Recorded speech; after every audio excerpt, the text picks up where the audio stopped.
지난주에 우리는 창세기를 살펴보았죠. 창세기의 큰 주제 세 가지의 흐름을 우리 함께 나눴습니다.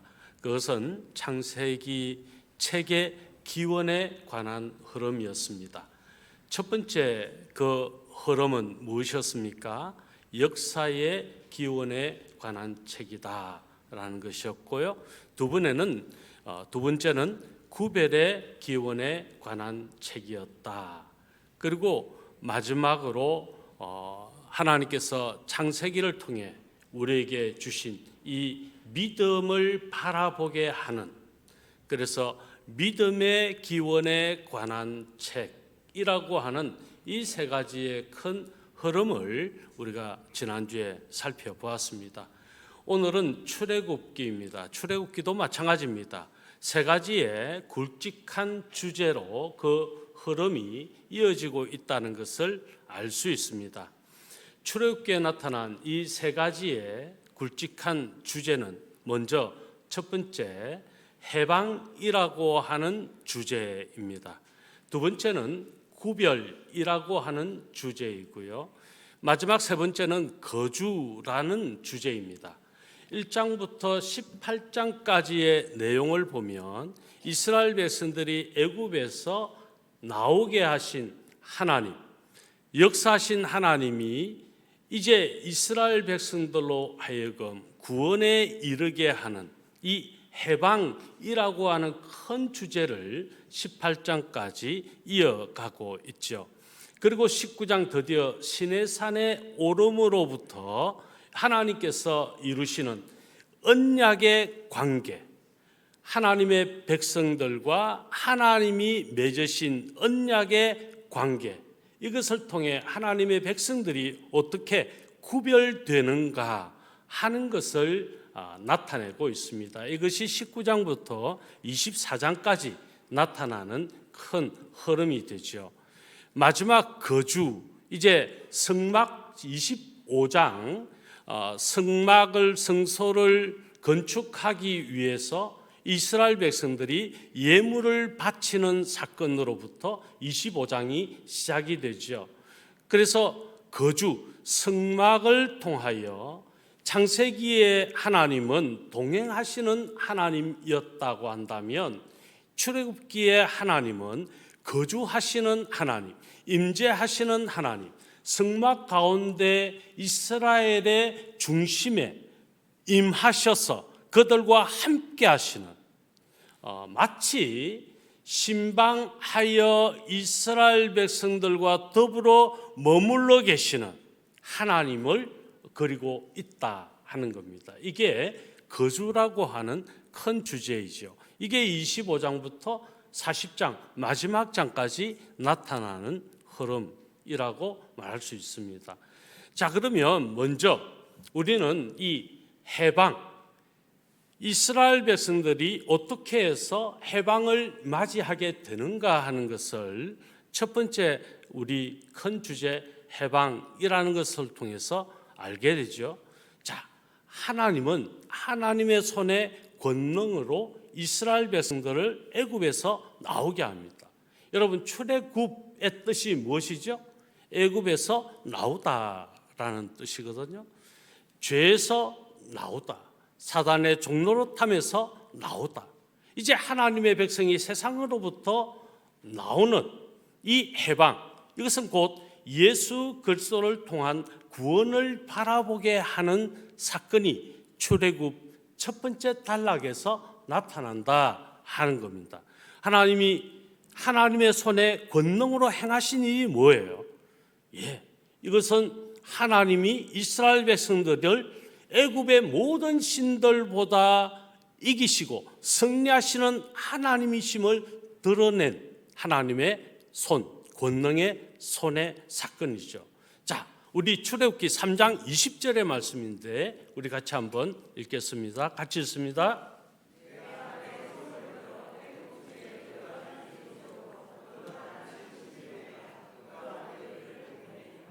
그 나라를 친 후에야 하나님의 손의 권능으로 애굽인들이 숭배했던 모든 신들이 아무것도 아닌 것임을, 하나님만이 참 신이시고 하나님만이 진정한 기적과 기사를 일으키실 수 있는 분이심을, 그래서 애굽을 이기신 하나님이 이스라엘 백성들을 애굽을 나오게 하신 하나님이시다. 그 하나님의 손에 권능이 출애굽에 얼마나 많이 언급되고 있는지 모릅니다. 여러분, 그러면 하나님께서 애굽의 신들을 이기신 사건이 뭡니까? 10가지 재앙이지요. 피, 이, 개구리, 또 뭐죠? 파리, 그리고 돌림병, 다음에 악성종기, 그 다음에 우박, 메뚜기, 흑암, 장자죽음이라고 하는 10가지 재앙을 통해서 하나님이 모든 애굽의 신들을 이기신 진정한 신이시요 참 하나님이심, 유일하신 하나님이심을 드러냈다. 이게 하나님의 손의 권능입니다. 그 하나님의 손의 권능으로 말미암아 이스라엘 백성들이 애굽에서 나오게 하셨다는 것이죠. 자, 출애굽기 13장 우리 말씀 3절의 말씀 우리 같이 한번 읽겠습니다. 모세가 백성에게 이르되 너희는 애굽 곧 종되었던 집에서 나온 그 날을 기념하여 유교병을 여호와께서 그 손의 권능으로 너희를 그곳에서 인도해 내셨음이니라. 그 손, 하나님의 손 권능으로 이스라엘 백성들을 애굽에서 나오게 하셨다. 해방하게 하셨다. 우리로 죄에서 해방하게 하실 수 있는 유일한 분이 바로 하나님이시다. 우리로 하여금 사망에서 해방시키실 수 있는 유일하신 분이 하나님이시다. 죄와 분리시켜서 온전히 하나님의 백성 되게 하신 그분이 삼위 하나님이시다. 이 사건을 누구를 통하여 이루십니까? 예수 그리스도를 통하여 이루시죠. 그래서 출애굽의 해방은 예수 그리스도를 믿음으로 구속받는 이 사건을 바라보게 하는 것이죠. 그리고 예수님은 약속대로 이 땅에 오셔서 우리의 죄의 문제를 해결하시고 우리를 구원해 주셨습니다. 이 사건, 바로 이 해방이라고 하는 큰 주제를 바로 출애굽기 첫 단락에서 우리가 만나게 된다는 것입니다. 자, 그리고 성경 한 곳 더 보겠습니다. 출애굽기 13장 14절의 말씀 우리 같이 한번 또 읽어보겠습니다. 후일에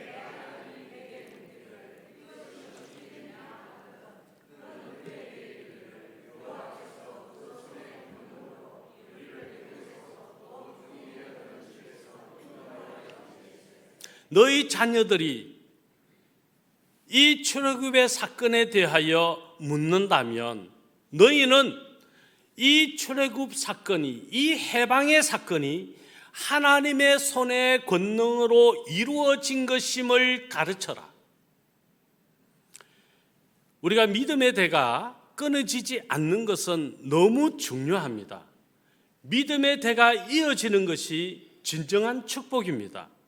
내 대에서 끊어지는 믿음이라면 그것을 축복이라고 말하기가 곤란할 수 있습니다.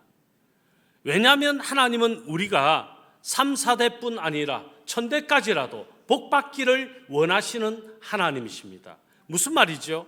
우리의 믿음의 대가 예수 그리스도께서 이 땅에 다시 오실 때까지 끊어지지 아니하고 그 믿음의 대 흐름, 믿음이 계속적으로 상속되어지는 이 놀라운 축복이 자녀들에게 하나님의 손의 권능을 가르쳐 줌을 통해서 계속하여 이어지게 해라 하는 것이죠.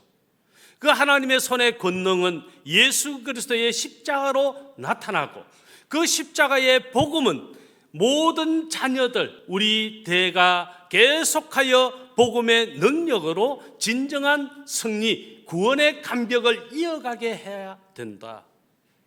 이런 우리의 분명한 비전을, 미션을 받게 되는 것이죠. 그래서 내 자녀들을 하나님의 말씀, 복음으로 가르치고 양육하는 것은 얼마나 중요한지 모릅니다. 교회의 미래는 우리 교회 다음 세대에 있습니다. 우리 다음 세대에 우리가 가르쳐야 될 것이 무엇입니까? 죄의 가운데 거하였던 우리를 자유하게 하신, 해방시키신 예수 그리스도, 그분만이 진정한 구원의 길이시요, 그분만이 진리이시다. 그분만이 우리가 구원받을 수 있는 유일한 이름이 되신다. 이 사실이 가르쳐져야 된다는 것을 출애굽을 통해서 우리는 바라볼 수가 있는 거지요. 자, 한 곳 더 보겠습니다. 13장 16절의 말씀입니다. 같이 또 읽어요. 이것이 내 손의 기호와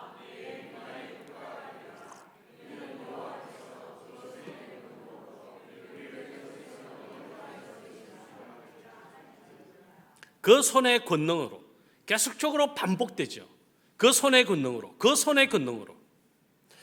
이런 간증들을 우리가 흔히 할 수 있습니다. 내가 예수님을 믿고 난 이후에 내 삶이 어떻게 바뀌었다고 하는 간증이죠. 그런데 그런 간증들 가운데는 상당히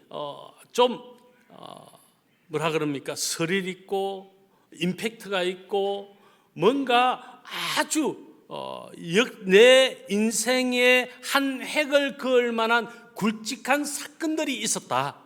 이런 간증들을 참 많이 합니다.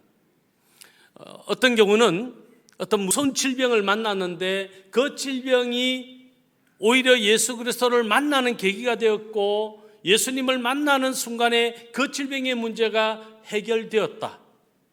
뭐 그런 간증이라든지, 아니면 어떤 사업을 했었는데 그 사업이 제대로 되지 않고 정말 쫄딱 망했는데 그렇게 낮아지고 비천한 상황이 되어서야 겨우 내 눈을 하나님을 향할 수가 있었다. 내게 들렸던 그 복음, 내 간절한 마음이, 내 연약한 마음이, 내 겸손한 마음이 주님을 온전히 영접하는 기회가 되었고, 이후에 하나님께서 내게 은혜를 베풀어 주셔서 그 사업이 다시 흥왕케 되어서 하나님의 나라와 주의 교회를 위하여 귀하게 쓰임받을 수 있었다라고 하는 간증들입니다. 그렇습니다. 우리의 믿음에는요, 크든 작든 분명하게 하나님의 손의 권능을 경험한 것이 있을 거예요.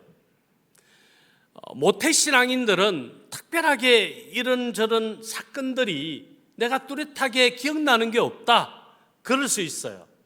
근데 여러분, 그 어떤 것보다도 강력한 모태신앙인들의 기억이 뭘까요? 믿음의 가정에서 태어났다는 특별한 선택받은 것, 특별한 은혜 가운데 내가 태어날 수 있었다는 것, 이게 정말 감사할 제목이 되어야 되죠. 그 어떤 것보다도 스펙타클한 어떤 그런 것은 아니었지만 내가 믿음의 가정에서 태어났고 유아 세례를 받았고 내가 지금 뭔가 특별한 어떤 이슈가 없지만 내 신앙생활 지금까지 큰 굴곡 없이 나아올 수 있었다면 그것만큼 더 대단한 것이 어디 있을까? 저는 그런 생각을 해봅니다. 여러분, 그렇습니다. 우리는 어떤 모양으로든 우리의 신앙의 과거를 돌아보면 분명한 하나님의 손의 권능을 체험한 때가 있을 거예요. 예수 그리스도의 보혈의 그 고마운 그 감격, 이 기억들이 우리 안에 다 있다는 거예요. 그게 믿는다, 믿음을 가진 사람들이라면 당연히 있는 것들입니다. 애써 내가 기억해내지 못할 뿐이겠죠. 그렇습니다. 출애굽은 예수 그리스도를 믿는 믿음을 통해 우리가 어떻게 구원을 얻게 되는가, 어떻게 예수 그리스도의 십자가의 구원을 바라보게 되는가 하는 것을 해방이라고 하는 주제를 통해 우리에게 보여주고 있다는 것이죠. 자, 요한복음의 말씀입니다. 1장 29절 우리 같이 또 한번 읽어봅니다. 이튿날 요한이 예수께서 자기에게 나오심을 보고 이르되 보라, 세상 죄를 지고 가는 하나님의 어린 양이로다. 자, 하나님의 어린 양. 요한은 지금 출애굽의 어떤 사건을 생각하면서 이것을 떠올렸습니까? 출애굽기 12장의 사건이죠. 유월절 어린 양의 사건이죠. 문인방과 문설주에 뿌려졌던 그 피, 그것을 통해서 죽음이 지나가게 되는 이 놀라운 믿음의 고백이 요한으로 하여금 이 어린 양 예수 그리스도, 그분이 얼마나 내게 소중하신 분이신가. 유월절의 어린 양, 그분의 보혈의 공로가 아니면 우리가 구원받을 수 없었는데 이 놀라운 구원의 감격에 거하게 된 이 사건을 지금 조명하는 거지요. 자, 성경 한 곳 더입니다. 고린도전서 5장 7절의 말씀 우리 같이 읽겠습니다.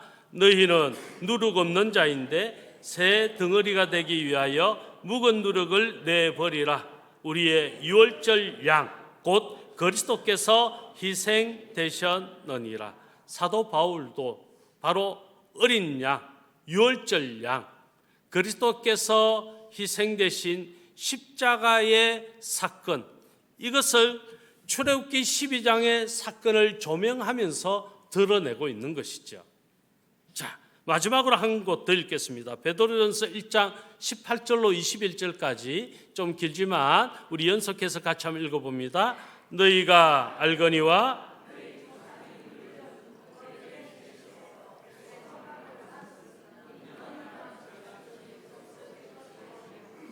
오직 흠없고 점없는 어린 양 같은 그리스도의 보배로운 피로 된 것이니라. 그는 창세전부터 미리 알림 바 되신 이나 이 말세에 너희를 위하여 나타내신 바 되었으니 너희는 그를 죽은 자 가운데서 살리시고 영광을 주신 하나님을 그리스도로 말미암아 믿는 자니 너희 믿음과 소망이 하나님의 손의 권능으로 우리가 이 믿음을 가질 수 있게 하셨다. 예수 그리스도의 보혈의 공로 아니면 우리가 진정한 해방을 누릴 길이 없습니다. 출애굽의 사건은 바로 예수 그리스도의 보혈의 공로로 진정한 죄의 해방, 마귀의 종노릇함에서의 해방, 멸망, 사망으로부터의 진정한 해방을 누리게 된 놀라운 사건을 우리는 출애굽기가 담고 있다는 사실을 우리가 여기에서 한 가지 분명하게 확신할 수 있는 것이죠. 자, 두 번째가 어떤 주제입니까? 구별이라고 하는 주제이죠. 자, 우리 성경 한 곳 우리가 볼 텐데 구별하면 딱 떠오르는 게 뭐가 있습니까? 십계명이죠. 내가 거룩하니 너희도 거룩하라 하신 하나님은 십계명을 언약의 관계를 통하여 우리에게 허락하셔서 거룩한 백성으로 구별되어 살게 하셨습니다. 자, 이것이 출애굽기 몇 장에 나옵니까? 20장 1절로부터 17절까지 나오죠. 그 서문이 1, 2절 그리고 3절에 드디어 1계명이 나오면서부터 이제 17절까지 바로 십계명이 주어지게 되는 겁니다. 자, 우리 긴 구절인데 우리 한 절씩 교독하겠습니다. 출애굽기 20장 1절로부터 17절까지 교독합니다. 하나님이 이 모든 말씀으로 말씀하여 이르시되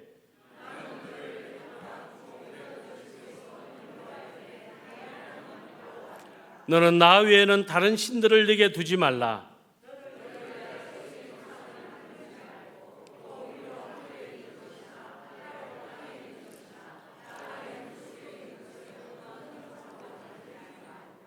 그것들에게 절하지 말며 그것들을 섬기지 말라. 나 내 하나님 여호와는 질투하는 하나님인즉 나를 미워하는 자의 죄를 갚되 아버지로부터 아들에게로 3, 4대까지 이르게 하거니와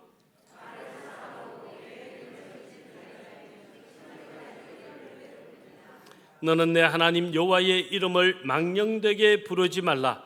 여호와는 그의 이름을 망령되게 부르는 자를 죄 없다 하지 아니하리라. 여세 동안은 힘써 내 모든 일을 행할 것이나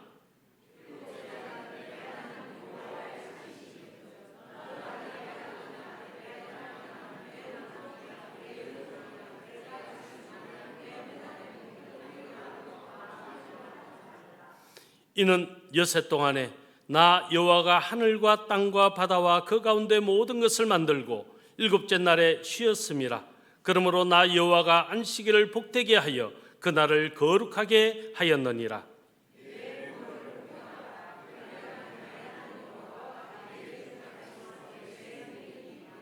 살인하지 말라.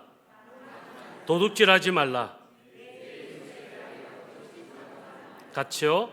내 이웃의 집을 탐내지 말라. 내 이웃의 아내나 그의 남종이나 그의 여종이나 그의 소나 그의 낙이나 무릇 내 이웃의 소유를 탐내지 말라. 아멘. 이스라엘 백성들이 세상 나라와 구별되게 하신 언약의 관계를 이 십계명을 통해서 하나님과 언약을 맺는 것이죠. 너희는 세상 나라와 다르다. 너희는 거룩한 백성이고 나라다. 하나님은 그것을 구별이라는 것을 통해서 계속적으로 이스라엘 백성들에게 십계명을 통해 각인시키시고 구별된 백성답게 거룩한 하나님을 닮아 거룩하게 살아갈 수 있도록 하신 것이죠. 여러분, 우리가 십계명을 다 지키며 살 수는 없습니다.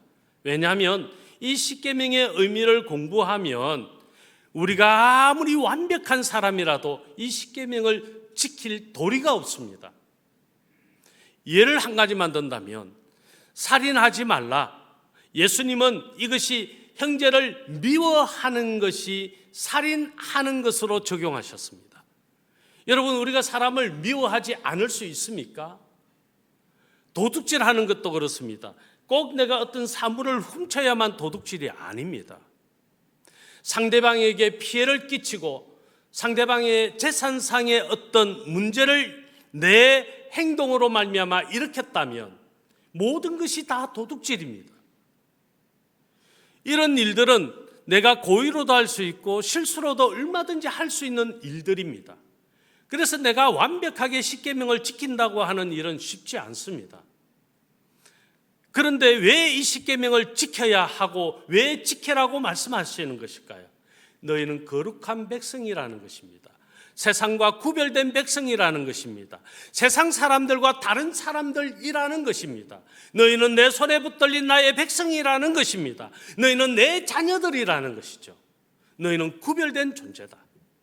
그래서 이 십계명을 끊임없이 내 가슴팍에 새기고 그것을 또 읽고 고백하면서 그 십계명의 삶을 살아내므로 내 거룩함을 만들어내는, 내 거룩함을 이루어내는, 내 거룩함이 하나님 앞에 고백되어질 수 있는 그런 삶을 사는 것이 오늘 저와 여러분이라는 것이죠. 바로 이 구별을 끊임없이 보여주는 것입니다. 이것이 19장부터 24장까지 나타내는 큰 주제, 큰 흐름이라고 말할 수 있습니다. 마지막은 무엇일까요? 거주이지요. 거주는 바로 이 성막 성소를 짓는 사건으로부터 이제 시작됩니다.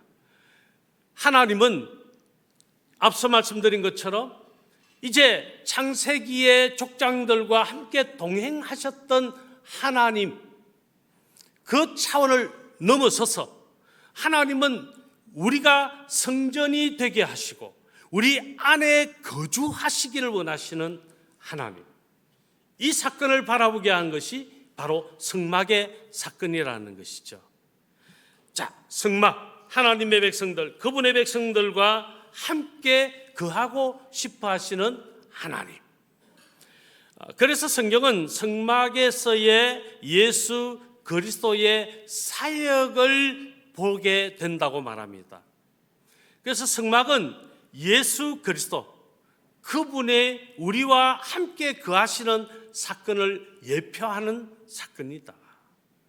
그래서 성막은 예수 그리스도께서 하신 일과 또 하늘 대제사장이신 예수님이 지금도 역시 하시는 사건을 조명하고 보여주는 사건이 바로 이 성막에 임하신 하나님.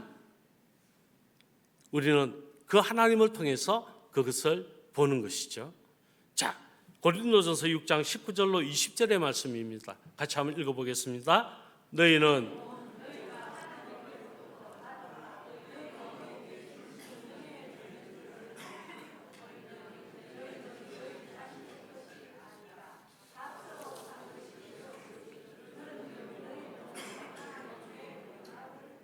아멘.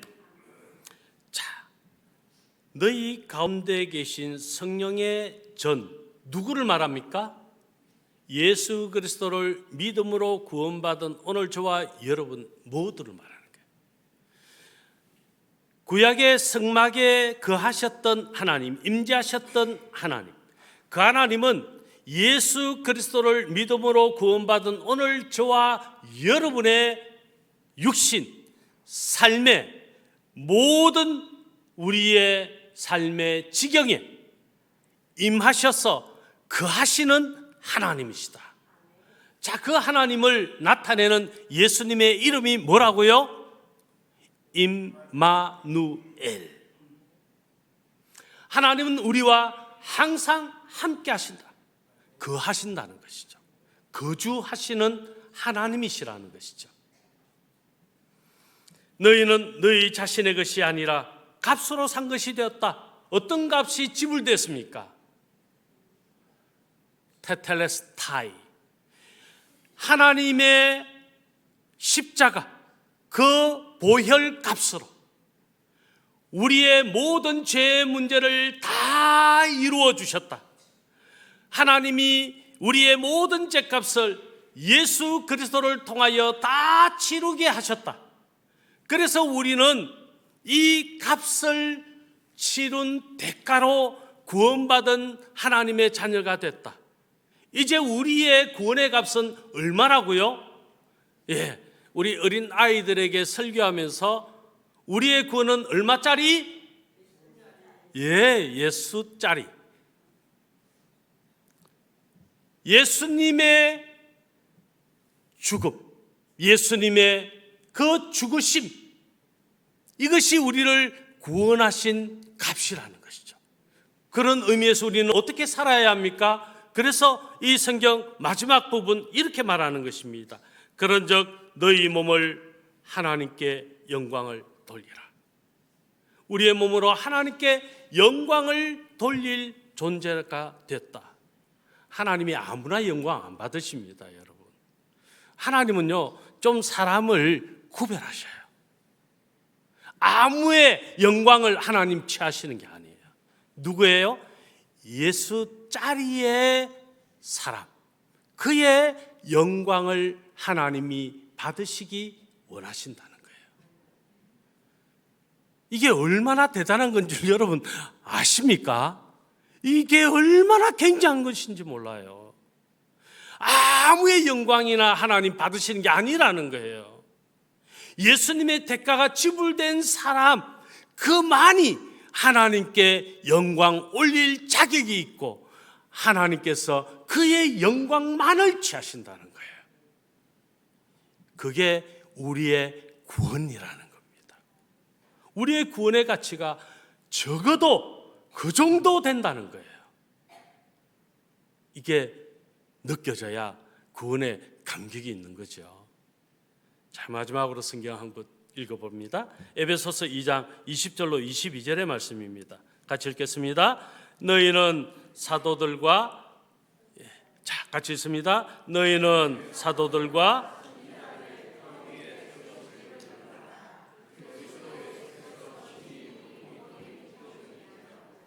그의 안에서 건물마다 서로 연결하여 주 안에서 성전이 되어 가고 너희도 성령 안에서 하나님이 거하실 처소가 되기 위하여 그리스도 예수 안에서 함께 지어져 가느니라. 아멘. 우리는 각각 한 사람 한 사람이 모여서 교회를 이루었습니다. 예수 그리스도의 십자가는 바로 우리가 교회됨을 이룬 십자가입니다. 예수님의 복음은 우리가 교회되었다고 선언해 주신 복음입니다. 이제 우리는 하나님의 자녀, 권속이라고 하는 말의 의미가 여기에서 좀 더 깊이 이해가 될 수 있죠. 성경이 이렇게 분명히 말합니다.